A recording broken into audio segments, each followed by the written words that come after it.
Hey there, this is Gil, and I thought I'd make a little video to show everyone how to move motors to a set point. I know you've tried to make arms and claws and everything stop at a specific point, so when you click a button it just goes to the set point you're looking for. So here's a little tutorial. I'm going to do 3 methodologies. They're kind of simple, medium, and hard, and of course the output is going to be good, better, and best. So the hardest one is going to be able to give you the best performance. So hopefully as you follow through these you'll be able to kind of see why one of them is better than the other.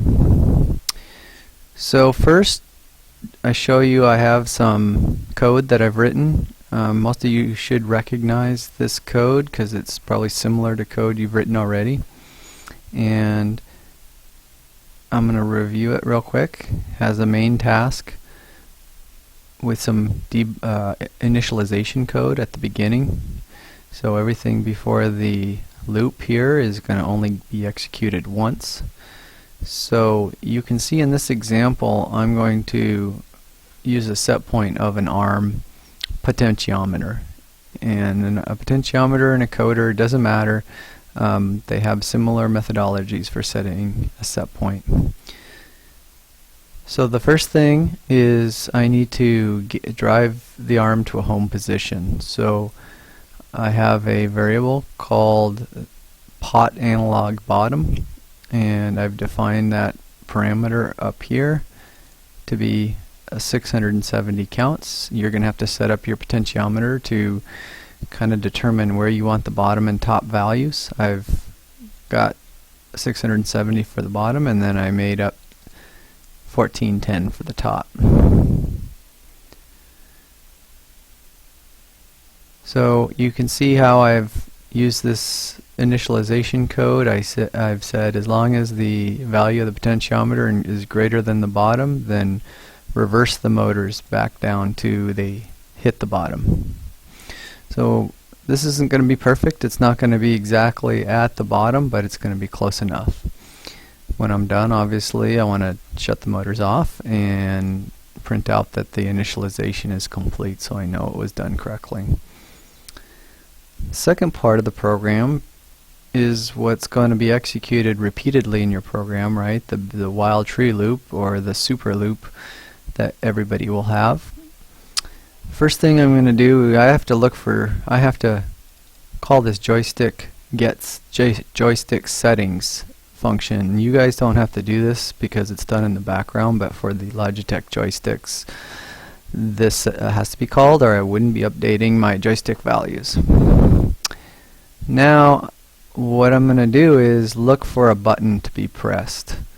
Unfortunately for this video I left my joystick at home and I'm at work, so I'm going to substitute this if statement where it's looking for the joystick button of the value Y of the joystick with the Y input, and up here you see I've set some constants equal to what the joystick labels are.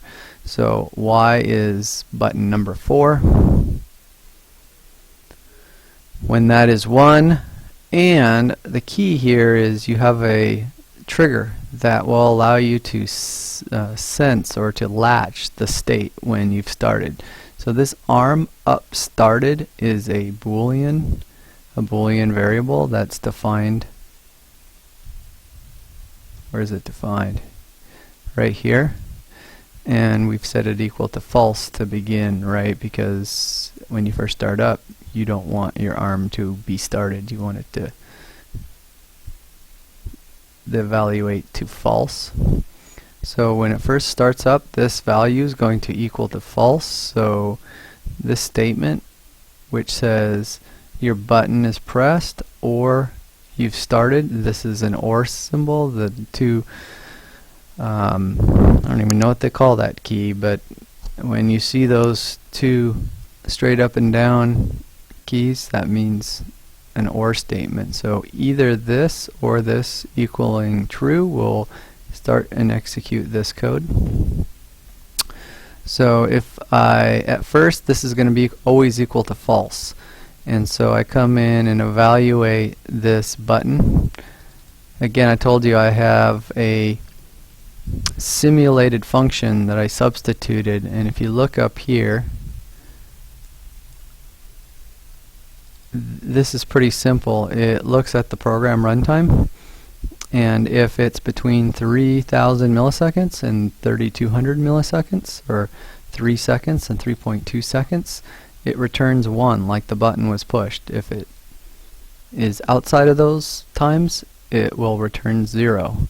So this kind of simulates after 3 seconds of your program running, a button being pushed for 200 milliseconds or 0.2 seconds. So as soon as this button is actuated, we jump into this code. We print out the status of our variables. I'm using a variable called setpoint to describe what setpoint I'm driving to. That's defined up here again. So in this case, I'm going to go to the potentiometer equals 1000. So we're going from 670 up to 1000. That value can be set to whatever you want. So I start driving, right? So in this example, the left and the right motor get sent to the full motor power, which is 127. And the key here is that now I gotta latch the start armed up started value to true.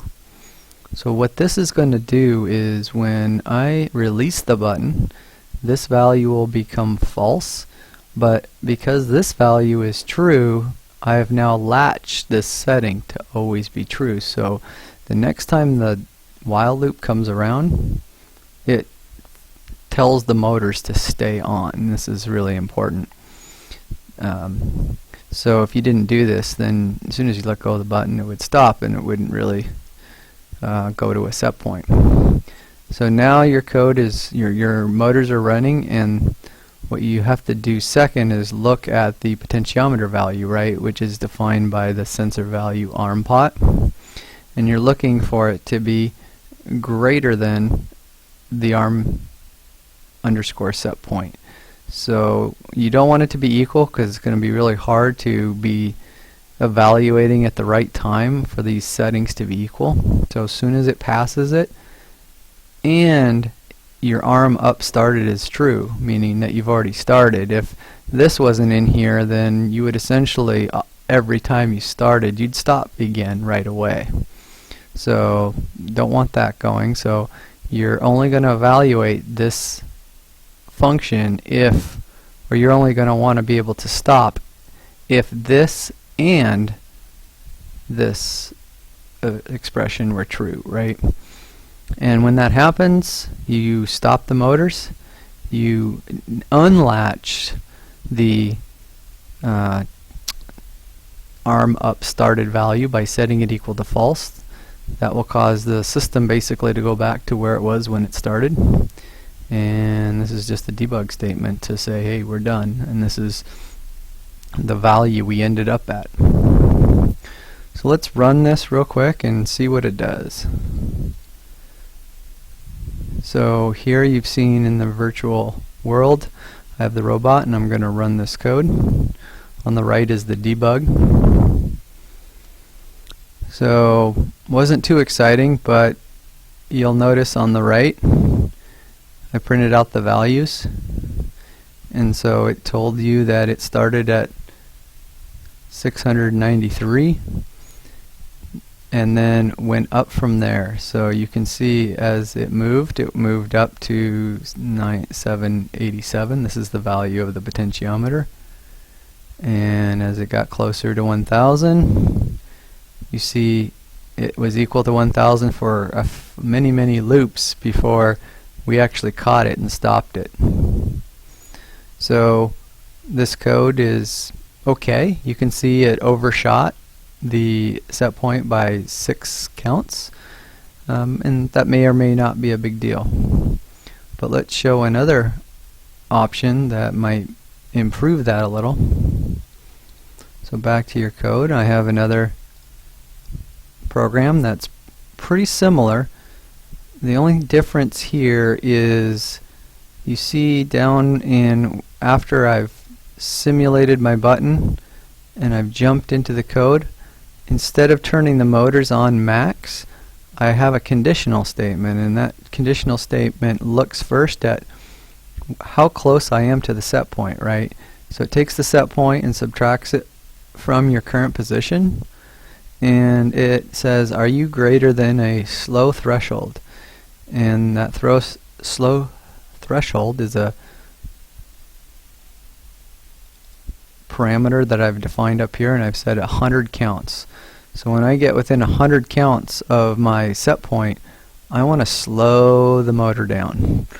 You know, going slower makes it easier not to overshoot the set point. And in this case, I've found that going about 60% of full speed slows me down enough. Unfortunately, in the virtual worlds, if I slow down too much, the arm stops lifting. So this is about as slow as I can go. If I am farther away from the set point, it says just the program here just says continue to go. So that's all that's different here. So let's go back and run this program, and you'll see that it behaves slightly different. No, let's see, that was about the same. Oh, you know why it behaves the same? Because I forgot to download the new code. So let's download the new code first and try that again.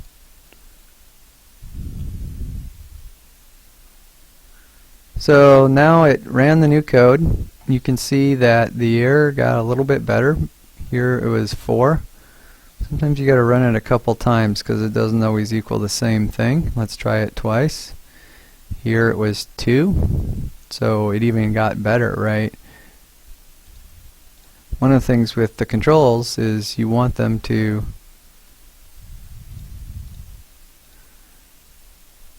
be consistent. And you can see 2 to 4, which is better than 6.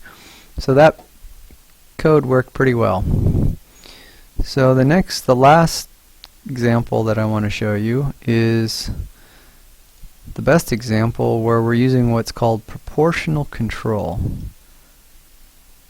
So again, I replaced the code which sets the motor inside of this condition with another algorithm.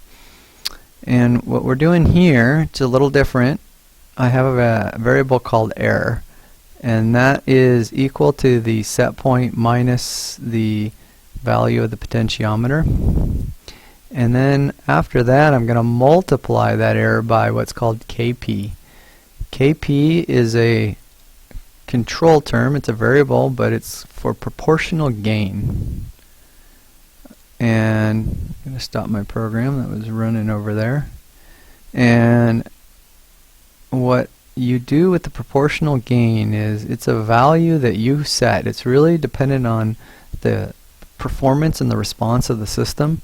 It can be anywhere from 1 all the way up to 1,000 for if you want to have a system be really quickly responding. But the higher it is, the more you're going to overshoot. So I tuned this loop and experimented with different values and got to a value of 10 that performed the best for me. And that's more of a trial and error to start out.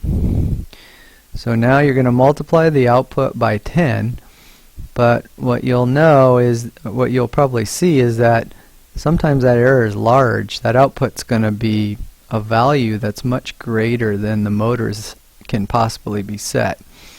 And or you may decide that you don't want the control loop to be able to go any faster than a specific power level.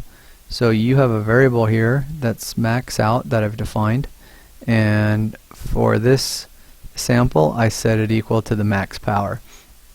But you may want to set it to a lower value because your arm shouldn't be going as fast. And so this would say, what is the max power that you want the arm to be able to exert? And if the output's negative, you're just setting the output to equal to the max negative of the max output. So and now you've assigned that value, that variable, equal to your motor power. So what you're going to notice is that as the error gets smaller and smaller, as you get closer and closer, the power to your motor is going to be smaller and smaller until it eventually stops. So let's go over here and check out how that works. Always download your code first. We found out that that's necessary. And let's run.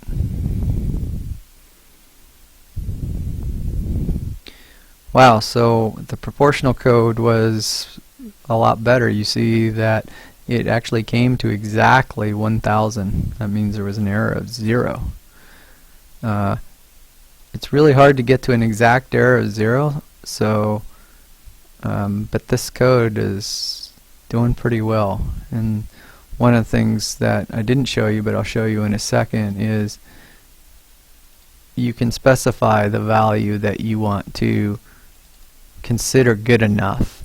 And here it says if the absolute value of the error is greater than less than or equal to a value called deadband, which is a term which is used in control theory, which says the sensor is not good enough to resolve anything less than this value. And so usually you never say it's going to equal to 0, because it's going to be plus or minus 1 count is about as accurate as you can get. So if this is equal to -1 or 1, then this will be good enough and the control loop will exit saying we found our final position.